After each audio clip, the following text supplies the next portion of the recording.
Assalamualaikum warahmatullahi wabarakatuh. Selamat datang, salam kenal dan kembali berjumpa dengan saya Pak B.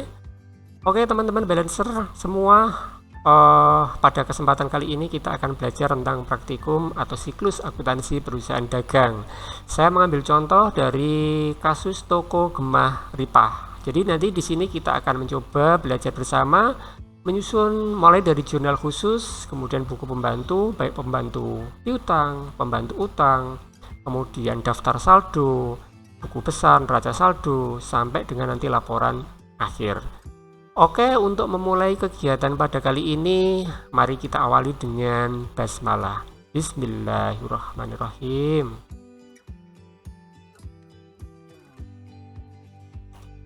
Oke teman-teman semua, pada kesempatan yang lalu kita sudah membuat jurnal khusus.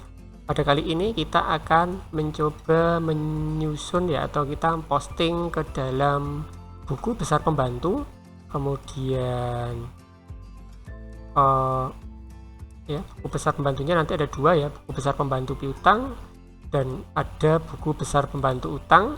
Kemudian yang ketiga yaitu daftar saldo, baik itu saldo piutang ataupun saldo utang.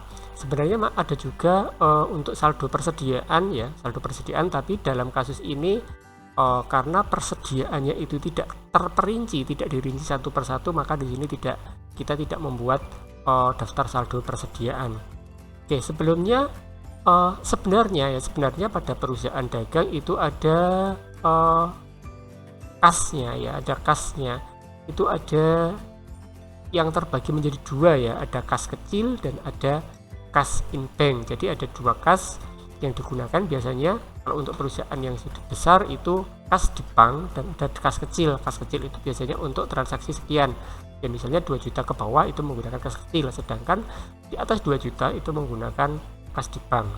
Tapi untuk kasus ini kita hanya menggunakan satu kas saja, yaitu kas yang ada di perusahaan itu. Jadi tidak terbagi. Oke. Kemudian tadi ada kartu persediaan juga, tapi tidak ada persediaan, maka mungkin teman-teman hanya perlu tahu saja ya. Sini contoh kartu persediaannya seperti ini ya, contoh kartu persediaan. Tapi kita tidak menggunakan. Oke, kita ke buku pembantu piutang ya, kita ke buku pembantu piutang. Dari mana sumbernya kita mengerjakan buku pembantu piutang ini?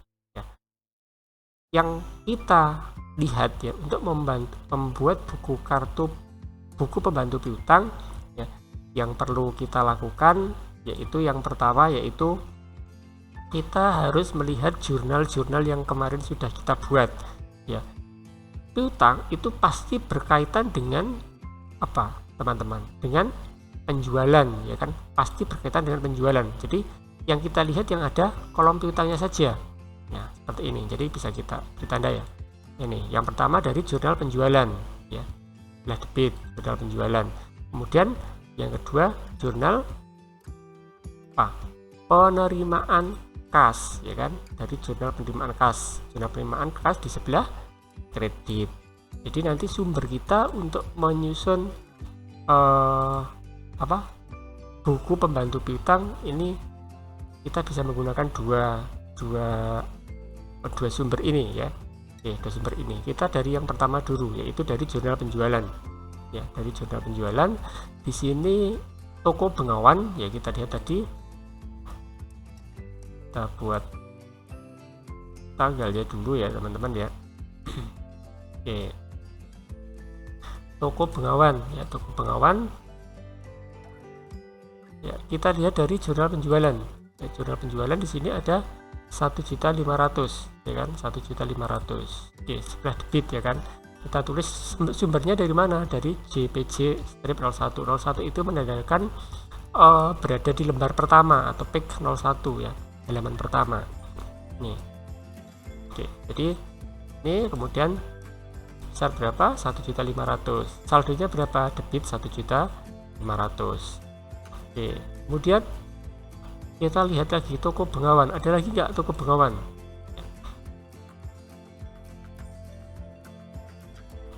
Toko Bengawan kita lihat di jurnal penerimaan kasnya. Ada nggak toko Bengawan? Oh ternyata ada. Tanggal berapa? Tanggal 12. ya tanggal 12 ini sudah ada piutang kredit 1.500.000.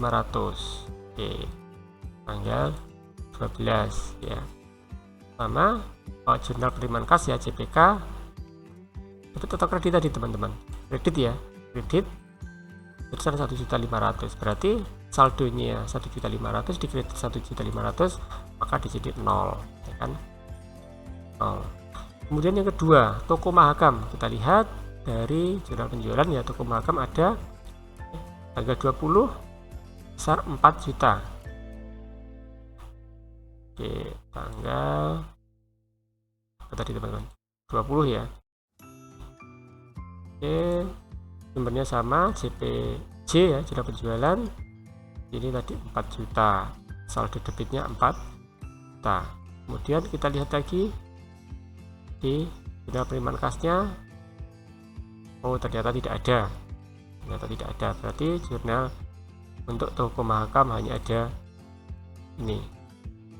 Kemudian yang lainnya ada enggak saldonya? Oke, JPJ nya enggak ada, kemudian JPK nya kita enggak ada, hanya ada satu tadi ya, toko Bengawan. Oke, berarti untuk buku pembantu piutang selesai ya, buku pembantu piutang selesai. Ini saldonya yang toko Bengawan 0, kemudian toko Mahakam 4 juta. Lanjut ke buku pembantu utang ya, buku pembantu utang. Di sini ada PT Sari ya, PT Sari.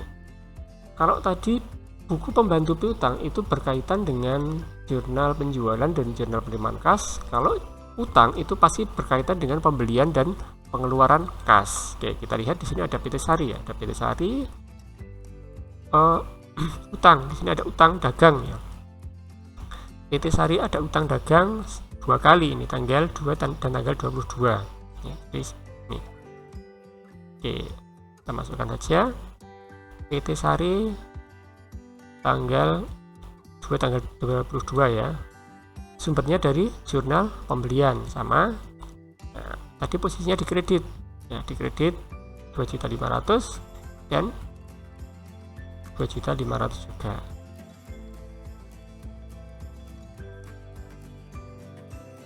Oke.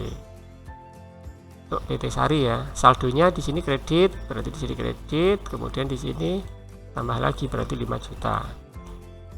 Ada lagi nggak kira-kira di JPK? Kita lihat di jurnal pengeluaran kas ya.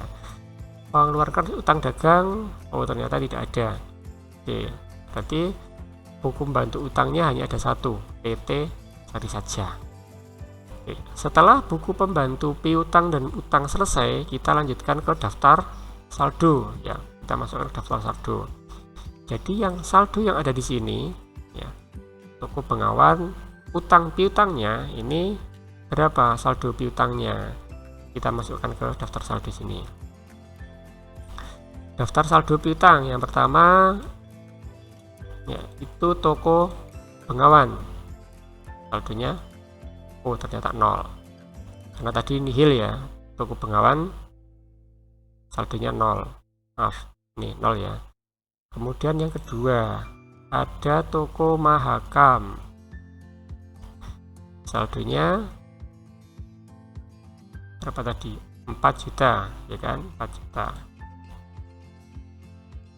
Oke, selesai. Kemudian untuk utangnya tadi hanya ada satu ya, PT Sari, saldonya berapa tadi, 5 juta ya.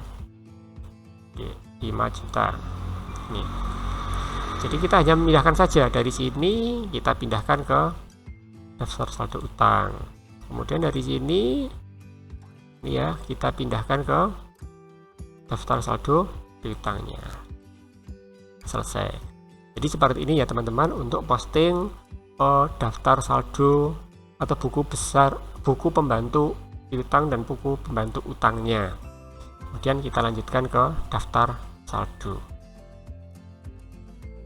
Demikian teman-teman untuk pembahasan kali ini, insya Allah cukup mudah. Kita tidak perlu hitung-hitung, kita hanya cukup memindahkan saja, memilah-milah, menggolongkan mana yang masuk piutang, mana yang masuk utang. Sekali lagi terima kasih atas perhatian teman-teman semua. Mohon dukungan, mohon kritikan, masukan, motivasi dari teman-teman semua.